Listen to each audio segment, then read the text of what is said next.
That's not the right button. Give the man the right button. Oh my goodness. We can't even do it. Cirillo, this is what happens when you don't get... We're headed into it. Hey, this is a live show, everybody. It's day 2. Cirillo's hanging out with me. We're doing a little bit of marketing wrap-up on the end. We're also talking about the Buick Envista and the accomplishments of Bob Kelley. You might recognize the last name of... Man, Cirillo, there's no one that ever said that we're perfectly professional. You know what I mean? And that's okay. Details, Kyle. Details. The devil's in the details. Oh, well. I'm not... yesterday, I think you posted on LinkedIn, you've been doing a podcast for 10 years. So I'm not as accomplished as you. But we'll get there. But, you know, those posts don't reveal the time, say, like, when I had guys like Guy Kawasaki on the show and forgot to hit record and had to figure out a way to get him back. So the show must go on, you know? The show must go on. Oh, man. There's a few shows going on right now. We are literally daily uploading all the content from ASOTUCon. We're not holding back anything because we recognize, hey, look, if you couldn't be there, you should get the content. And if you couldn't be there, not being there is about much more than the content. So next year, you're going to want to be there. But yesterday, we released the pitch tank prelims and final. So if you want to learn about some really cool companies and listen to some experts in the industry, talk about them and ask them questions and figure out whether or not they're right partners for different dealers and whether or not their SaaS and tech models can grow, you should check out our ASOTU channel at ASOTube. So ASOTU.be. You can find that. Yeah, those were a lot of fun for me. And Steve Greenfield is a full riot. So I don't know if you knew that or not.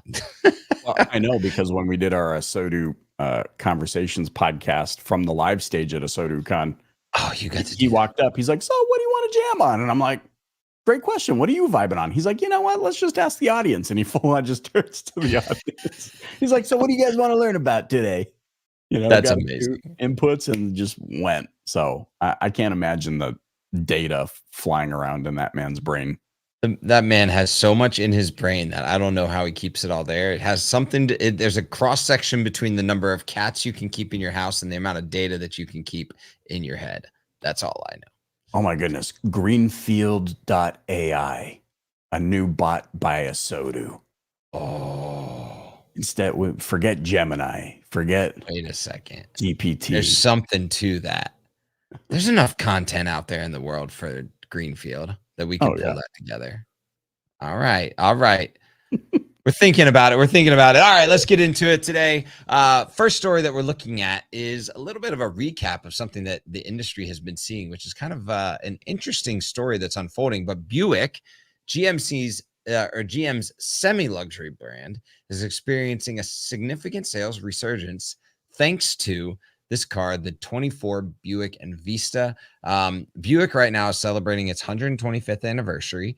They actually, the article notes that the Buick is said to have had the very first ever, like what was noted as a concept car.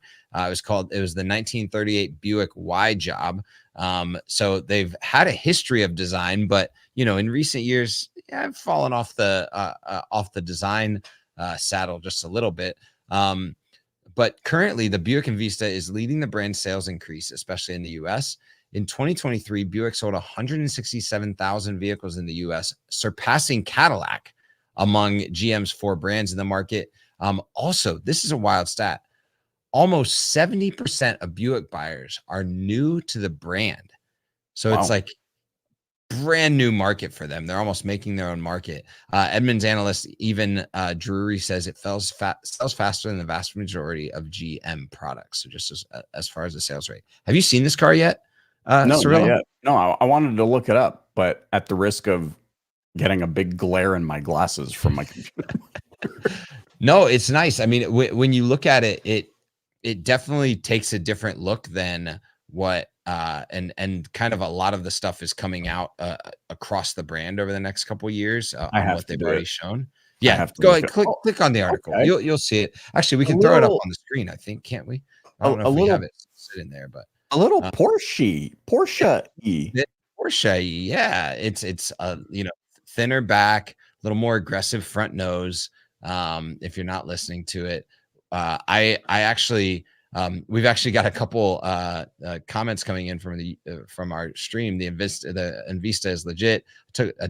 I took a double take the first time I saw it from Doug, and I saw even a couple posts this week of people just saying, no, the drive, the experience, the interior, the exterior is all almost not Buick from the last 5 to 7 years. Wow. Not your grandparents' ride anymore.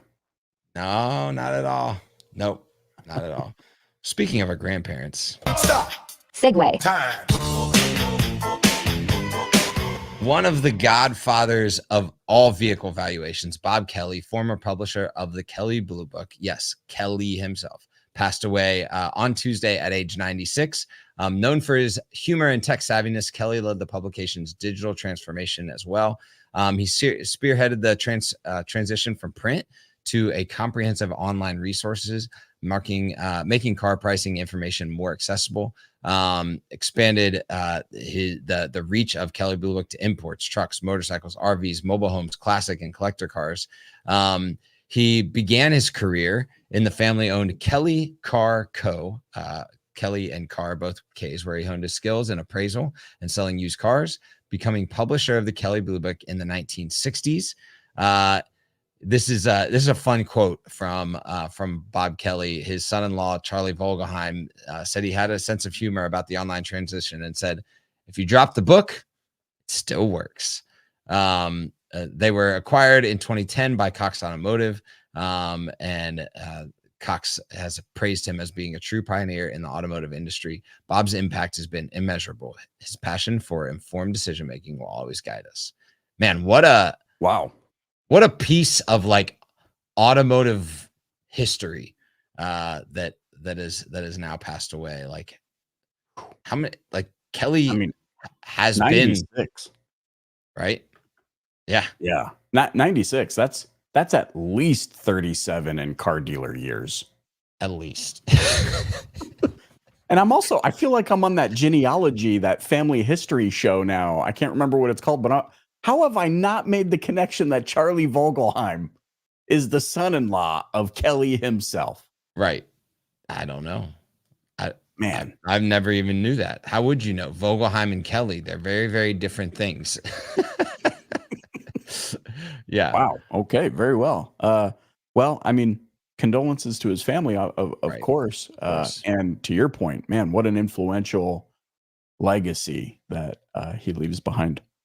Yeah. I mean, like so many people just point to, what is the KBB value of my car? Right. That is still the industry standard, whether or not Carvana or CarMax are entering the space.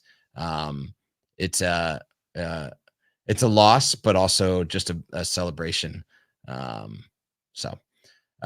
hey, this is I'm going to give this one to our producer Nathan. He said, well, speaking of a little legacy. Stop. Segue. Time.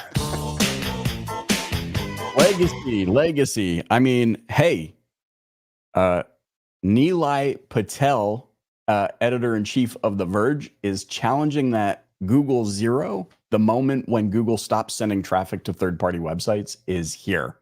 We talked yesterday on the show about the SEO industry. SEO professionals around the globe are in a frenzy about these leaked documents, and now we have more and more people coming out and sharing information related to Google's operations. Google search, as we all know, has dominated the web ecosystem, driving traffic and ad revenue. Websites rely on Google search, Chrome, and advertising technologies for their business model. There's smaller sites like HouseFresh that are struggling as Google's changing its algorithms. We talked a little bit about the core algorithm update in March and how people have seen just a roller coaster in their analytics, and that's causing a lot of people to wonder what in the world is going on. HouseFresh managing editor Giselle Navarro detailed the impact of their traffic and business. Yeah, and if you don't know HouseFresh, they are kind of like a mainstay for like real review sites on the consumer products. And her argument is like, look at basically these massive companies are taking the Google algorithm and just like obliterating Google's ability to actually find relevant content because it's so driven by the algorithm, and they're able to just basically sneak in.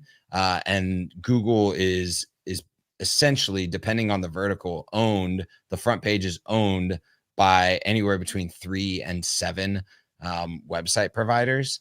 And even worse, Nilay has been mentioning that because of things like AI, and the way that Google is presenting the very top information and pushing down organic search results further and further down the page, that this like 0-click mentality or Google's desire to not let you leave off of Google's search page is becoming more and more a reality. We've had Google Shopping happening with Merchant Center. We've seen, Google leaning into YouTube. So that means you're still on their platform. You're still in their ad network, right? They have owned the web and still want to own the web even more and not drive people to websites that aren't there. So it's a dangerous proposition these days. Yeah. Well, it just kind of underscores part of the conversation that's existed this whole time, but now needs to be resurfaced to a greater degree, which is stop chasing the algorithm, start figuring out what you can do to get people's attention. Leaning heavier into, I mean, who knows? Maybe this means we lean heavier into social platforms and social strategy.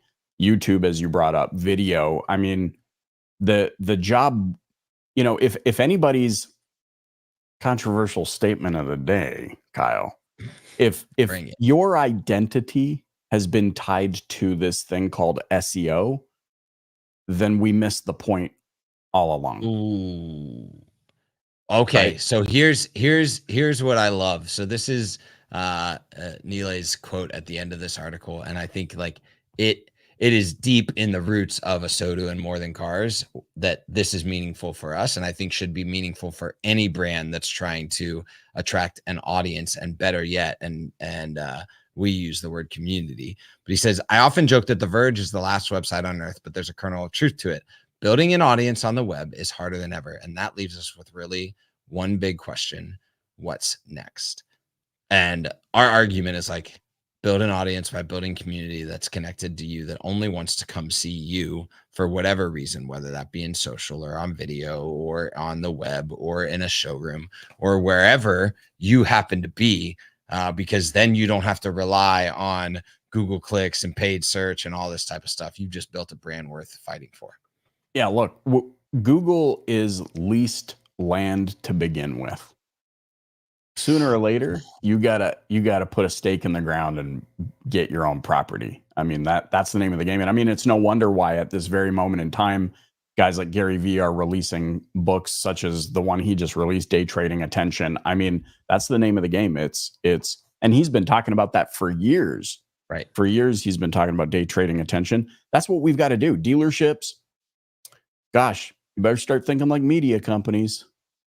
Come on now. Better start thinking like media companies. Put a stake in the ground. Stop leasing realty in your customers or Google's mind. Today's the last day of the month. Go and make it about so much more than cars.